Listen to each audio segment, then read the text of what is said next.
3 અણુ અને પરમાણુ વિશે માહિતી મેળવશું કે અણુ અને પરમાણુ એટલે શું છે, અણુ અને પરમાણુ વિશે ઉપરથી કયા કયા ભૌતિક રસાયણ વિજ્ઞાનની અંદર શું શું થઈ શકે. હવે અણુ અને પરમાણુ એટલે શું? આગળના ચેપ્ટરની અંદર આપણે તત્વ અને સંયોજન વિશે માહિતી મેળવી કે તત્વ કોને કહેવાય અને સંયોજન કોને કહેવાય. સંયોજન એટલે કે જે બે જુદા જુદા બે કે બે કરતાં વધારે પદાર્થોના મિશ્રણથી બનતું કોઈ નવો પદાર્થ જેને આપણે સંયોજન નામ આપ્યું. અને તત્વ એટલે કે કોઈ એક માત્ર ને માત્ર એક જ છે. દાખલા તરીકે લોખંડ માત્ર ને માત્ર એક જ પદાર્થ છે. દાખલા તરીકે લોખંડ છે, તાંબુ છે, સોનું છે, ચાંદી છે, આ બધાને આપણે ધાતુ તત્વ નામ આપ્યું. ધાતુ તત્વના ગુણધર્મો પણ આપણે જાણ્યા. એટલે કે આ ધાતુ તત્વ છે એ ધાતુ તત્વનું નાનામાં નાનું પણ જેને આપણે તત્વ તરીકે નામ આપ્યું. તત્વ એવી વ્યાખ્યા આપી હતી કે જેમાં એક જ પદાર્થ છે. તો આવા તત્વ વિશેની માહિતી સમજતા પહેલાં આ તત્વ શેનો બનેલો છે તેના વિશેની માહિતી આ ચેપ્ટરની અંદર આપેલી છે કે તત્વ છે એ શેનો બનેલો છે. તો કે અહીંયા ભારતીય જે વૈજ્ઞાનિકો તત્વજ્ઞાની હતા મહર્ષિ કણા, એ મહર્ષિ કણાને શરૂઆતમાં એમ સોચ્યું હતું કે એવી ધારણા કરી હતી કે આપણે જે દ્રવ્યોનું વિભાજન કરતા જઈએ તો વધુ ને વધુ નાનામાં નાનું કણ આપણને પ્રાપ્ત થશે. એટલે કે કોઈ પણ તત્વ છે એ કોઈ પણ તત્વનું સતત ને સતત વિભાજન કરતા જઈએ, સતત ને સતત. દાખલા તરીકે આ ચોક છે, તો આ ચોકનું સતત ને સતત આપણે વિભાજન કરતા જઈએ તો એક નાનામાં નાનું કણ એવું આપણને મળશે કે જેનું હવે પછી એ અંતે એવો કણ પ્રાપ્ત થશે કે જેનું વિભાજન થઈ શકશે. એક નાનામાં નાનો કણ એના ટુકડા કરતા જ જઈએ એટલો નાનામાં નાનો કણ આપણને પ્રાપ્ત થાય કે અંતે એનું વિભાજન શક્ય નથી. તો આવો જે નાનામાં નાનો કણ મળે એવા કણને એને પરમાણુ નામ કોણે? ભારતીય તત્વજ્ઞાની મહર્ષિ કણા. ત્યારબાદ અન્ય ભારતીય તત્વજ્ઞાની પપુધા કાત્યાયને પણ આ જ સિદ્ધાંતને ઝીણવટપૂર્વક સમજાવ્યો. એટલે કે જે નિયમ, જે સિદ્ધાંત મહર્ષિ કણાદે આપ્યો હતો કે મહર્ષિ કણાદે કીધું કે તત્વ અને કોઈ પણ દ્રવ્ય છે એ દ્રવ્યનું વિભાજન કરતાં એવો નાનો કણ મળે કે જે નાના કણનું વિભાજન પછી શક્ય છે નહીં, એને પરમાણુ નામ આપ્યું. અને ત્યારબાદ અન્ય તત્વજ્ઞાની છે પપુધા કાત્યાયને પણ આ સિદ્ધાંતને ઝીણવટપૂર્વક સમજાવ્યો અને કહ્યું કે આ કણો સામાન્ય રીતે સ્વતંત્ર અસ્તિત્વ ધરાવે છે અને જે દ્રવ્યના વિવિધ સ્વરૂપો આપે છે. એટલે કે જે આ નાનો કણ મળે કે જેને પરમાણુ નામ આપ્યું, આ પરમાણુ છે એ પોતે પોતાનું સ્વતંત્ર અસ્તિત્વ ધરાવે છે. જેવી રીતે આપણે આપણું પોતાનું સ્વતંત્ર અસ્તિત્વ ધરાવીએ છીએ એવી રીતે આ નાનામાં નાનો જે પરમાણુ છે એ પરમાણુ છે એ પોતાનું સ્વતંત્ર અસ્તિત્વ ધરાવે છે અને દ્રવ્યના વિવિધ સ્વરૂપો આપે છે. દ્રવ્યના વિવિધ સ્વરૂપો, દાખલા તરીકે આપણે લોખંડ છે તો લોખંડનું સ્વરૂપ કંઈક જુદું છે, ચાંદી છે તો ચાંદીનું સ્વરૂપ કંઈક જુદું છે, પછી સોનું છે તો સોનાનું સ્વરૂપ કંઈક જુદું છે, તાંબુ છે તો તાંબાનું સ્વરૂપ કંઈક જુદું છે. એટલે કે દરેક તત્વ દરેક દ્રવ્યો છે એ દરેક દ્રવ્યનો નાનામાં નાનો પણ એ પોતાનું સ્વતંત્ર અસ્તિત્વ ધરાવે છે. પરિણામે સોનું છે એના ઘરેણાં બનાવીને કરી શકાય છે, જ્યારે લોખંડના ઘરેણાં બનાવીને કરી શકાતા નથી. એટલે જ કીધું છે કે દરેક કણો છે સામાન્ય રીતે પોતાનું સ્વતંત્ર અસ્તિત્વ ધરાવે છે અને દ્રવ્યના વિવિધ સ્વરૂપો છે. ત્યારબાદ એ જ સમયગાળાની અંદર પ્રાચીન ગ્રીક તત્વજ્ઞાની ડેમોક્રિટસ અને લ્યુસિપસે પણ આ ઉપર પ્રમાણેની ધારણાઓ ઉપર પ્રમાણેનું તારણ આપ્યું. એટલે કે ત્યાં એ જ સમયગાળાની અંદર ગ્રીક વૈજ્ઞાનિકો બે થઈ ગયા, ડેમોક્રેટિક્સ અને લ્યુસિપસે.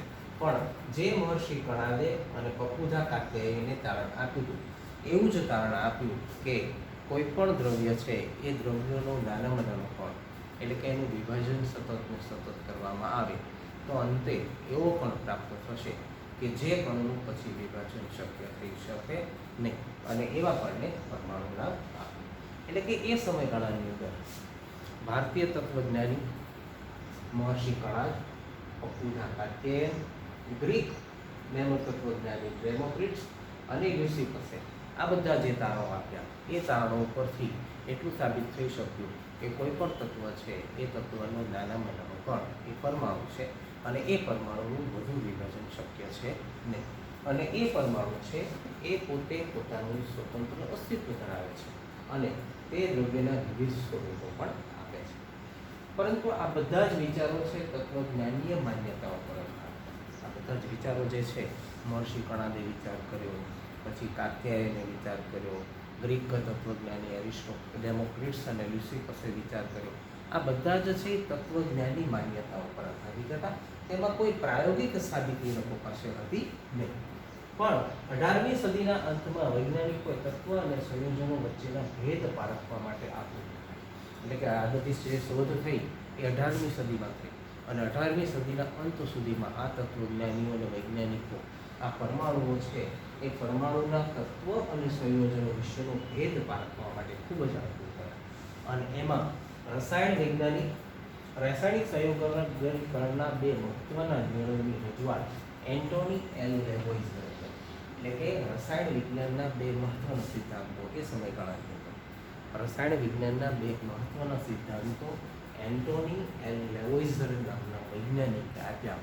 અને એ વૈજ્ઞાનિકે જ્યારે બે સિદ્ધાંતો આપ્યા, એ બે સિદ્ધાંતો ઉપરથી તત્વ અને સંયોજનો વિશેનો ભેદ આપવો શરૂ કર્યો કે તત્વ કોને કહેવાય અને સંયોજન કોને કહેવાય. આપણે સામાન્ય રીતે આગળના ચેપ્ટરની અંદર ભણી જ ગયા છીએ કે તત્વ એટલે કોઈ પણ એક જ દ્રવ્યનું બનેલું હોય એને તત્વ કહેવાય. સંયોજન એટલે બે કે બે કરતાં વધારે દ્રવ્યનું બનેલું પદાર્થ, જેને આપણે સંયોજન. પણ એ આપણે માત્ર વ્યાખ્યા આપી છે.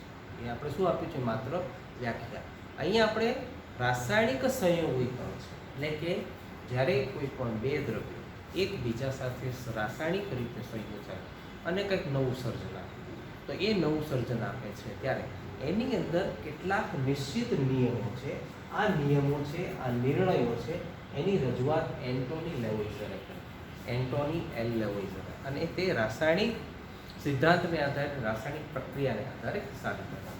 તો કે એણે જે રાસાયણિક સંયોગીકરણના નિયમો આપ્યા, આ રાસાયણિક સંયોગીકરણના નિયમોમાં પહેલો નિયમ છે દળ સંચયનો નિયમ.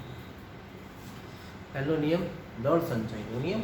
દળ સંચયનો નિયમ એવું કહે છે કે રાસાયણિક પ્રક્રિયા દરમિયાન પદાર્થના દળમાં ફેરફાર થાય ખરો. આવો એણે પ્રયોગ કર્યો, અને પ્રયોગ કર્યા બાદ એણે જોયું કે રાસાયણિક પ્રક્રિયા દરમિયાન પદાર્થના દળમાં કોઈ ફેરફાર થતો નથી. એટલે કે રાસાયણિક પ્રક્રિયાની અંદર જે પદાર્થ ભાગ લે છે એ પદાર્થના દળમાં કોઈ ફેરફાર થતો નથી.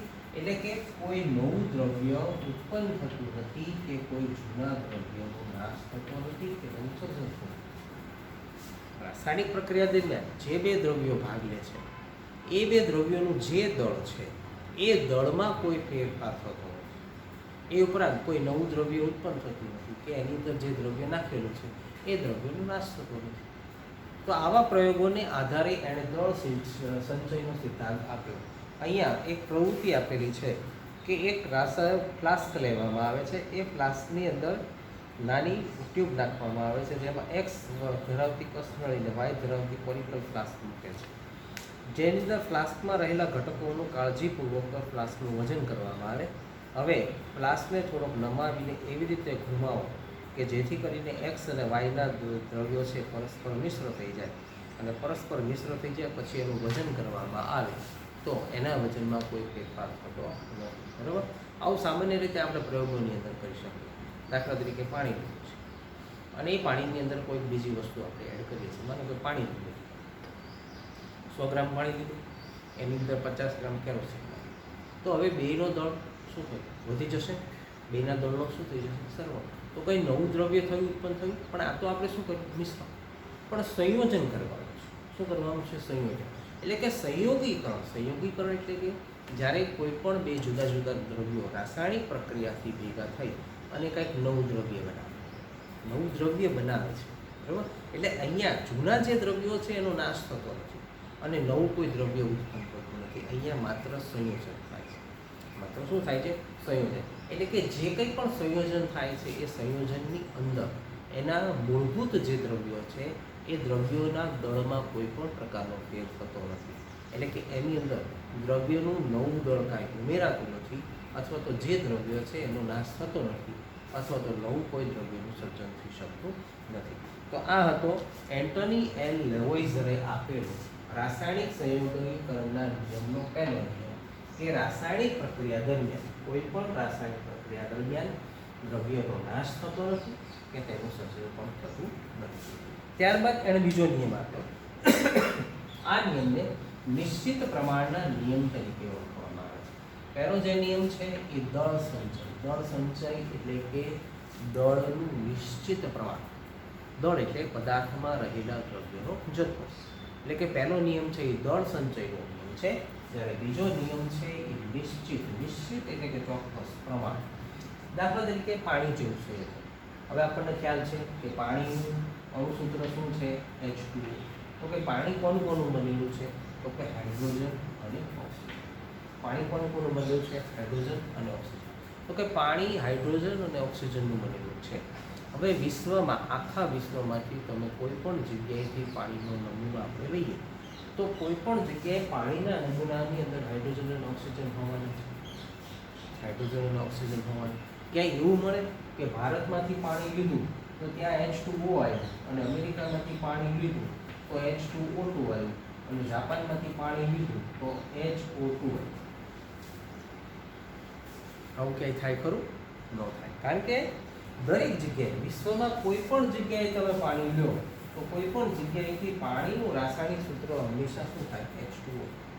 તો પાણીનું રાસાયણિક સૂત્ર H2O થાય તો કે પાણી જેવા સંયોજનોમાં હાઇડ્રોજન અને ઓક્સિજન દળથી ગુણોત્તર હંમેશા 1:8 હોય છે. દળથી ગુણોત્તર હંમેશા કેટલો? 1:8. એટલે કે જ્યારે એક પાણીનો અણુ બને તો એમાં હાઇડ્રોજનનું 1 ગ્રામ વજન હોય, ઓક્સિજનનું 8 ગ્રામ વજન. હાઇડ્રોજનનું 1 ગ્રામ વજન, ઓક્સિજનનું 8 ગ્રામ વજન. તો કુલ વજન કેટલું થયું? 9 ગ્રામ. કુલ વજન કેટલું થયું? 9 ગ્રામ. હવે આ 9 ગ્રામ પાણીનું વિઘટન કરવામાં આવે ત્યારે તેમાંથી 1 ગ્રામ હાઇડ્રોજન અને 8 ગ્રામ ઓક્સિજન છૂટા. શું થાય? 8 ગ્રામ ઓક્સિજન. એટલે કે 9 ગ્રામ પાણીના અણુનું જો વિઘટન કરવામાં આવે તો એમાંથી 1 ગ્રામ હાઇડ્રોજન અને 8 ગ્રામ ઓક્સિજન છૂટા પડે. હવે વિશ્વમાં ગમે ત્યાંથી આપણે પાણી લીધું હોય તો એની અંદર હાઇડ્રોજન અને ઓક્સિજનનો દળથી ગુણોત્તર હંમેશા કેવો હોય? નિશ્ચિત હોય. એમાં કોઈ પણ પ્રકારનો ફેર થઈ શકે નહીં. એટલે અહીંયા કીધું છે કે નિશ્ચિત પ્રમાણનો નિયમ એટલા માટે જ કીધો છે કે જે કંઈ પણ સંયોજનો છે, આ સંયોજનોની અંદર એમાં ભાગ લેતા જે પદાર્થો છે, દ્રવ્યો છે, એ દ્રવ્યો હંમેશા નિશ્ચિત પ્રમાણની અંદર જ એમાં સંયોગીકરણ પામેલા. જેવી રીતે પાણી. એ જ રીતે બીજું ઉદાહરણ આપ્યું છે કે એમોનિયા. એમોનિયા એટલે કે એનું અણુસૂત્ર છે NH3. એનું અણુસૂત્ર NH3. તો એમાં નાઇટ્રોજન અને હાઇડ્રોજન દળથી ગુણોત્તર હંમેશા 14:3 હોય. નાઇટ્રોજન અને હાઇડ્રોજનનો દળથી ગુણોત્તર 14:3 હોય. એનો અર્થ શું થાય? કે 14 ને 3 17. એટલે કે 14 ગ્રામ નાઇટ્રોજન અને 3 ગ્રામ હાઇડ્રોજન, તો કુલ દળ થયું 17 ગ્રામ.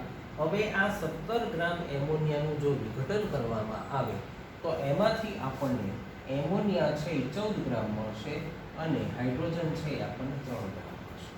પછી આ એમોનિયા તમે વિશ્વના કોઈ પણ ખૂણેથી લો તો એની અંદર નાઇટ્રોજન અને ઓક્સિજનનું નિશ્ચિત પ્રમાણ છે એ હંમેશા દળથી ગુણોત્તર જે છે એ નિશ્ચિત પ્રમાણમાં હોય છે.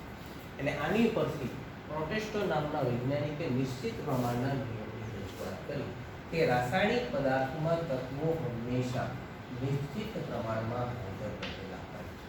એટલે કે પ્રોટેસ્ટે આ નિશ્ચિત પ્રમાણના સિદ્ધાંતનો નિયમ રજૂ કર્યો અને એણે આ નિયમ રજૂ કર્યો કે કોઈ પણ રાસાયણિક પદાર્થમાં તત્વો હંમેશા નિશ્ચિત પ્રમાણમાં હાજર રહેલા હોય છે. અને અહીંયા રાસાયણિક સંયોગીકરણના 2 નિયમો થયા. પહેલો નિયમ આપણો દળ સંચયનો નિયમ. દળ સંચયનો નિયમ એવું કહે છે કે કોઈ પણ રાસાયણિક પ્રક્રિયા દરમિયાન દ્રવ્યોનો નાશ થતો નથી કે કોઈ પણ નવું દ્રવ્યનું સર્જન થતું નથી. અને બીજો નિયમ છે એ નિશ્ચિત પ્રમાણનો નિયમ. અને આ નિશ્ચિત પ્રમાણનો નિયમ એવું કહે છે કે રાસાયણિક પદાર્થોમાં તત્વો હંમેશા નિશ્ચિત પ્રમાણમાં હાજર રહેલા હોય છે. અહીંયા પ્રશ્નો આપણે 2 રીતે પૂછાશે. સૌથી પહેલો પ્રશ્ન કે રાસાયણિક સંયોગીકરણના નિયમો જણાવો. તો રાસાયણિક સંયોગીકરણના નિયમોમાં પહેલો નિયમ દળ સંચયનો નિયમ, બીજો નિયમ નિશ્ચિત પ્રમાણનો નિયમ. અને બીજો પ્રશ્ન એ રીતે પૂછાશે કે 1 માર્કમાં કે દ્રળ સંચયનો નિયમ જણાવો. તો દળ સંચયનો નિયમ છે કે કોઈ પણ રાસાયણિક પ્રક્રિયા દરમિયાન દ્રવ્યોનો નાશ થતો નથી કે દ્રવ્યોનું સર્જન થતું નથી. અને ત્રીજો પ્રશ્ન આ રીતે પૂછાશે કે નિશ્ચિત પ્રમાણનો નિયમ ઉદાહરણ આપીને સમજાવો. તો નિશ્ચિત પ્રમાણનો નિયમ તમારે પાણી અને હાઇડ્રોજન ચોપડીમાં ખૂબ જ સરસ રીતે વર્ણન એમાં આપેલું છે, બરાબર. એટલે ચોપડીનું જે વર્ણન છે એ બેઠું તમારે ત્યાં લખી નાખવાનું છે અને ત્યારબાદ છેલ્લે આ નિશ્ચિત પ્રમાણનો નિયમ તમારે સમજાવવાનો છે. એટલે આ રીતે પ્રોટેસ્ટે જે રાસાયણિક સંયોગીકરણના નિયમો આપ્યા અને આ ખ્યાલ નિશ્ચિત પ્રમાણના નિયમ તરફ આપણને દોરી જાય. વૈજ્ઞાનિકો હવે પછીની સમસ્યાને આ નિયમો યોગ્ય સમજૂતી આપવાની, એટલે કે આ નિયમો જે છે એ નિયમોની યોગ્ય રીતે સમજૂતી આપવાની હતી. અને બ્રિટિશ રસાયણશાસ્ત્રી જ્હોન ડાલ્ટને પણ દ્રવ્યના સ્વભાવ વિશે મૂળભૂત સિદ્ધાંત બ્રિટિશ રસાયણશાસ્ત્રી જ્હોન ડાલ્ટને દ્રવ્યના સ્વભાવ વિશે મૂળભૂત સિદ્ધાંત આપ્યો કે જે ભાઈ દ્રવ્ય છે એ દ્રવ્યનો મૂળભૂત સ્વભાવ છે. દાખલા તરીકે આપણે છીએ તો આપણા દરેકના સ્વભાવ કેવા છે જુદા જુદા, તો દ્રવ્યનો મૂળભૂત સ્વભાવ, તો આ સ્વભાવ વિશે એણે થોડીક માહિતી આપી અને એ માહિતી ઉપરથી ડાલ્ટને પરમાણુના વિભાજનનો વિચાર આવ્યો કે જે તે સમય સુધી તત્વજ્ઞાની હતું. એટલે કે ડાલ્ટને એ દ્રવ્યના પરમાણુનું પણ હજી વિભાજન કરવાનો વિચાર આવ્યો, પણ એ સમયે એ વખતે તો મર્યાદિત હતું, થઈ શકતું નહોતું. પણ ત્યારબાદ ડાલ્ટને ગ્રીક તત્વજ્ઞાની દ્વારા અપાયેલા શબ્દ પરમાણુનો ઉપયોગ કર્યો અને દ્રવ્યના નાનામાં નાના પણ પરમાણુઓ છે તેના સિદ્ધાંત રાસાયણિક સંયોગીકરણના નિયમોને આધીન હતા. અને ડાલ્ટનના પરમાણુ સિદ્ધાંત દ્રવ્યના સંચયના નિયમ તેમજ નિશ્ચિત પ્રમાણના નિયમની પણ સમજૂતી પૂરી પાડી. એટલે કે ડાલ્ટને જે સંયોગીકરણના જે નિયમો હતા એ નિયમો, એટલે ડાલ્ટનના નિયમો છે એ સંયોગીકરણના નિયમોને આધારિત હતા. એટલે એણે ડાલ્ટને જે અગાઉ પરમાણુ શબ્દ આપ્યો હતો એ ડાલ્ટને એને પરમાણુ શબ્દ આપ્યો, પણ એને પણ પરમાણુ કહ્યા, કારણ કે એણે પણ દ્રવ્યનો નાનામાં નાનો પરનું વિભાજન કર્યું અને એણે અગાઉ જે તત્વજ્ઞાનનો પરમાણુ શબ્દ આપ્યો હતો એ પરમાણુ એને શબ્દ આપ્યો. એ ઉપરાંત રાસાયણિક સંયોગીકરણના જે નિયમો હતા એ નિયમોને પણ એના નિયમો આધીન હતા. એટલે દ્રવ્યના પરમાણુના સિદ્ધાંતો દ્રવ્યના સંચય નિયમ અને નિશ્ચિત પ્રમાણના નિયમની સમજૂતી પૂરી પાડે છે.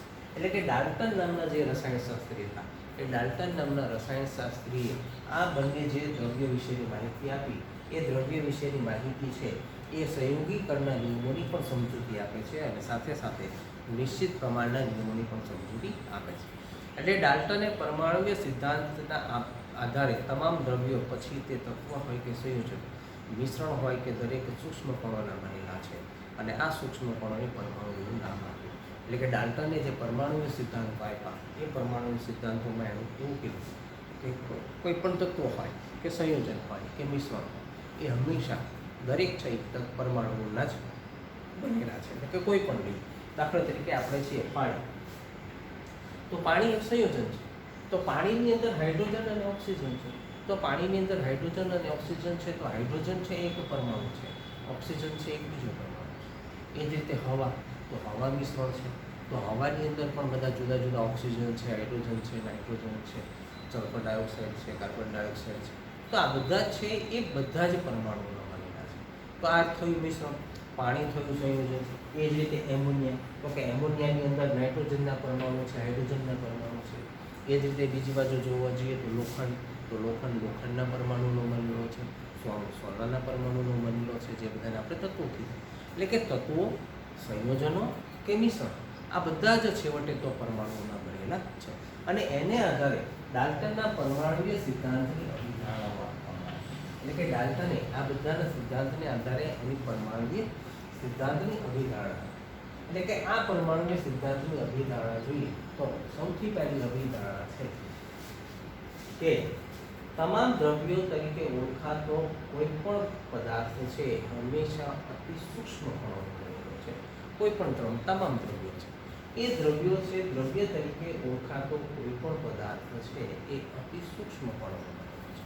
દાખલા તરીકે સોનું, તો સોનું એક દ્રવ્ય થયું, લોખંડ બીજું દ્રવ્ય થયું, તાંબુ ત્રીજું દ્રવ્ય થયું. તો આ બધાના તમે જુઓ તો બધા કેવા છે, જુદા જુદા. તો કે તમામ દ્રવ્યો જે છે આપણે જેને દ્રવ્ય તરીકે ઓળખીએ છીએ આ બધા જ અતિ સૂક્ષ્મ કણોના બનેલા છે અને આ અતિ સૂક્ષ્મ કણોને શું નામ આપ્યું? પરમાણુ. આ થઈ ડાલ્ટનના સિદ્ધાંતની પહેલી અભિધારણા બીજી અભિધારણા પરમાણુ છે અવિભાજ્ય પણ છે, એટલે કે પરમાણુનું ત્યારબાદ વિભાજન થઈ શકતું નથી.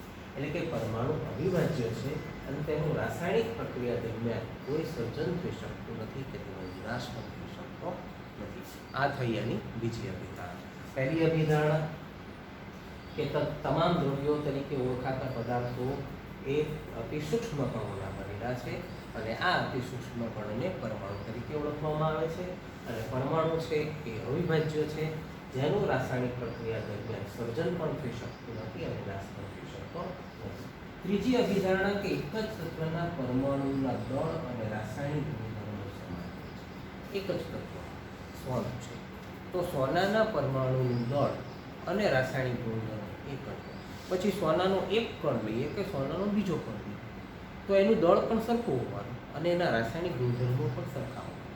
લોખંડ છે તો લોખંડ બારીમાંથી ટુકડો તોડો કે બીજી કોઈ જગ્યાએથી ટુકડો તોડો તો એનું દળ એટલે કે લોખંડના પરમાણુનું દળ અને લોખંડના પરમાણુના રાસાયણિક ગુણધર્મો હંમેશા એક સરખા જ હોવાના. એટલે કે એક જ તત્વના પરમાણુના દળ અને રાસાયણિક ગુણધર્મો હંમેશા એક જ સરખા હોય, એમાં જુદા પણ ક્યારેય હોઈ શકે નહીં. પરંતુ જુદા જુદા તત્વોના પરમાણુના દળ અને તેના ગુણધર્મો હંમેશા જુદા જુદા હોય. જુદા જુદા તત્વોના પરમાણુના દળ અને ગુણધર્મો જુદા જુદા હોય, જ્યારે એક જ તત્વના પરમાણુના દળ અને તેના રાસાયણિક ગુણધર્મો સમાન, પરંતુ જુદા જુદા તત્વોના પરમાણુઓના દળ અને રાસાયણિક ગુણધર્મો સમાન. દાખલા તરીકે સોનું છે તો સોનાના પરમાણુનું દળ અને ગુણધર્મો, એ જ રીતે લોખંડ તો લોખંડના પરમાણુના દળ અને ગુણધર્મો જુદા જુદા. લોખંડ અને તાંબુ તો કે તાંબાના પરમાણુના ગુણધર્મો એ લોખંડના પરમાણુના દળ અને ગુણધર્મોથી કેવા પડે જુદા. બરાબર, એટલે કે આ થઈ 4 અભિધારણા, 1 2 3 અને 4. પાંચમી અભિધારણા કે પરમાણુ નાની પૂર્ણાંક સંખ્યાના યોગ્ય ગુણોત્તરથી જોડાયેલ સંયોજન. કોઈ પણ પરમાણુ છે એ નાની પૂર્ણાંક સંખ્યાના ગુણાકારથી જોડાઈને સંયોજન બનાવે. દાખલા તરીકે H2O તો H2Oમાં 2 બગડો છે, અહીંયા તગડો છે, તો આવી નાની પૂર્ણાંક સંખ્યા. Carbon dioxide CO2, nitrogen dioxide NO2, sulphuric acid H2SO4, તો બધામાં તમે જુઓ તો કે નાની પૂર્ણાંક સંખ્યાના ગુણાકારથી જોડાઈને સંયોજન બનાવે. તો કે આ બધા સંયોજનો છે, તો એમાં તમે જુઓ 2 4 2 4 3, તો કે આવી નાની પૂર્ણાંક સંખ્યાના ગુણાકારથી એકબીજા સાથે જોડાય અને સંયોજનો બનાવે છે. આપેલ સંયોજનો પરથી સાપેક્ષ સંખ્યા અથવા તો પ્રમાણ નિશ્ચિત હોય છે. એટલે કે આપેલ સંખ્યાની અંદર એટલે કે આપેલ સંયોજનોની અંદર પરમાણુઓની સાપેક્ષ સંખ્યા, આપેલ જે સંયોજનો છે એ સંયોજનોની અંદર પરમાણુની સાપેક્ષ સંખ્યા એટલે કે એક પરમાણુની સરખામણીમાં બીજું પરમાણુનું સાપેક્ષ પ્રમાણ આપણે જો 1/8 તો આ સાપેક્ષ પ્રમાણ છે. એ જ રીતે 14/3 તો આ સાપેક્ષ પ્રમાણ છે. તો કે એ આપેલ સંયોજનોની અંદર પરમાણુઓની સાપેક્ષ સંખ્યા અને તેનો પ્રકાર છે નિશ્ચિત હોય છે. તો આ થઈ ડાલ્ટનના સિદ્ધાંતની અભિધારણાઓ 6, જેમાં પહેલી કે તમામ દ્રવ્યો તરીકે ઓળખાતા પદાર્થો અતિ સૂક્ષ્મ કણોના બનેલા છે, જેને પરમાણુ નામ આપ્યું. બીજી અભિધારણા પરમાણુ છે અવિભાજ્ય કણ છે, જેનું રાસાયણિક રીતે સર્જન કે વિનાશ શક્ય નથી. ત્રીજી અભિધારણા એક જ તત્વના પરમાણુના દળ અને રાસાયણિક ગુણધર્મો સમાન. ચોથી જુદા જુદા તત્વના પરમાણુના દળ અને રાસાયણિક ગુણધર્મો જુદા જુદા. પાંચમી પરમાણુ નાની પૂર્ણાંક સંખ્યાના ગુણાકારથી જોડાઈને નવું સંયોજન બનાવે છે. અને આપેલ સંયોજનોની અંદર પરમાણુની સંખ્યા છે સાપેક્ષ સંખ્યા છે એ હંમેશા એનું પ્રમાણ નિશ્ચિત હોય છે. તો આ થયું આપણે ડાલ્ટનની અભિધારણાઓ. એ ઉપરાંત રાસાયણિક સંયોગીકરણના જે 2 નિયમો હતા એ 2 નિયમો વિશેની માહિતી મેળવી. આગળના લેક્ચરની અંદર આપણે પરમાણુ શું છે અને અણુ શું છે તેના વિશેની માહિતી મેળવીશું. ઓકે વિદ્યાર્થી મિત્રો, have a good day, have a nice day. Thank you very much.